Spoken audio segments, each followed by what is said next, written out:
La culture européenne n'est pas innée, elle s'allait, comme toute culture, aux mamelles de l'antérieur et de l'étranger. Alors, qui la nourrit?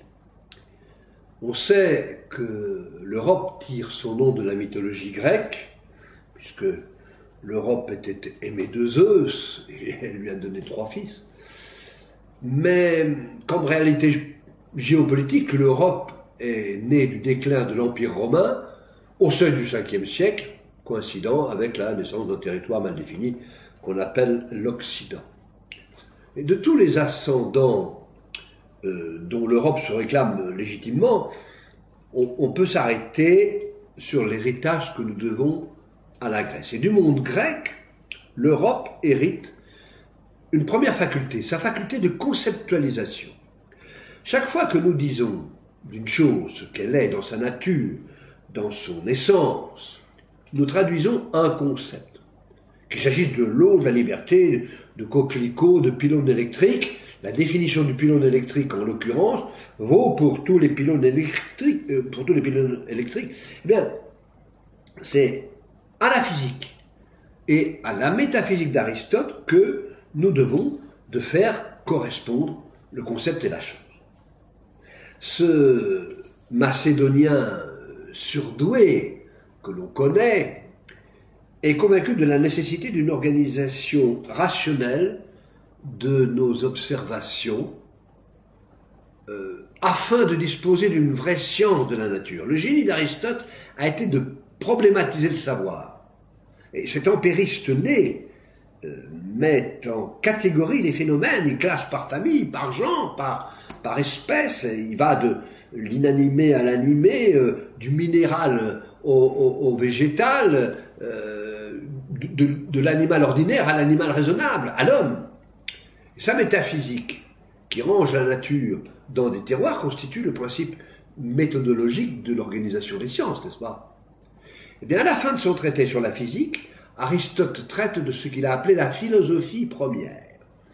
Venant immédiatement après la physique, un disciple lui donna le nom de métataphysica, ce qui veut dire ce qui vient après la physique.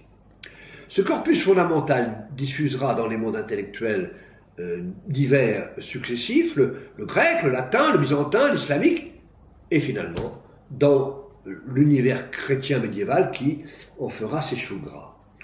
Ce transfert du particulier au général, ce va-et-vient de la multiplicité à l'unité, s'appelle alors, à cette époque-là, la dialectique. Le mot est promis à une belle carrière au cours de l'histoire, il a été forgé à l'Académie de Platon, institution mixte d'écoles polytechniques et d'ENA, si vous voulez, dont Platon entend faire une pépinière d'hommes d'État selon sa pensée. Eh bien, c'est à l'époque de la Grèce antique que s'est fondée l'émancipation des hommes par rapport aux dieux de la mythologie. L'humanisme athée récent a coutume de s'appuyer sur cette formule de Protagoras, ce philosophe du IVe siècle, qui disait « L'homme est la mesure de toute chose. L'homme est la mesure de toute chose. » Les dieux étant invisibles, on ne les rencontre pas sur l'agora, Protagoras leur récuse de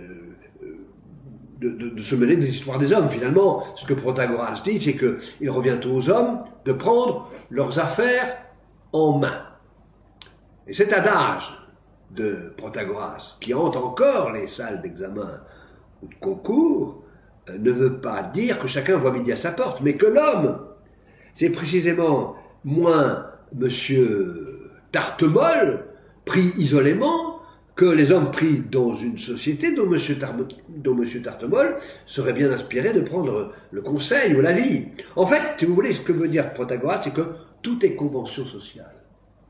C'est encore auprès de ces systèmes anciens que notre société hédoniste, pour ne pas dire jouisseuse, trouve l'indulgence pour emballer de papier cadeau, si je puis dire, nos penchants bons vivants et nos frasques, comme si la philosophie d'Épicure mettait le plaisir en promotion. Un brin de préciosité nous fait dire parfois, comme pour s'excuser le petit doigt en l'air, je suis un épicurien. Entendez nos sœurs, hein, délicat, d'accord, mais nos sœurs, libidineux, mais raffinés. Ben, c'est une erreur. C'est une erreur car Épicure n'a jamais prôné la débauche. Il distingue les plaisirs naturels et les plaisirs non nécessaires. La nature ne nous oblige pas, si on a soif, si vous voulez, à se désaltérer au pommard ou au Gevrey-Chambertin. Épicure ne souhaite rien d'autre que le plaisir que lui procure la nature. Manger à sa faim, boire à sa soif, dormir à sa fatigue. Le pain d'orge et l'eau, disait-il, nous causent un plaisir extrême si le besoin de les prendre se fait vivement sentir. Donc l'abondance n'est pas nécessaire. Épicure conseille d'ailleurs de fuir les beuveries, les orgies, la jouissance des jeunes garçons et des femmes, et de tous les plaisirs. Épicure donne la priorité à l'amitié.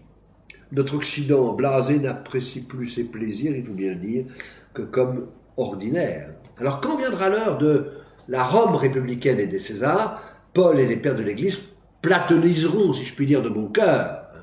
Ils endosseront les vertus des stoïciens, dont les devises seront reprises plus tard par au XVIe, au XVIIe siècle, par les Spinoza, Montaigne, par les Montaigne, Descartes, Spinoza, oui. Tandis qu'au XIIIe siècle, le saint docteur Thomas d'Aquin aura épousé les thèses d'Aristote. Tout cela dit bien que Athènes fut l'un des berceaux de l'Europe et qu'on a bien tort d'en douter.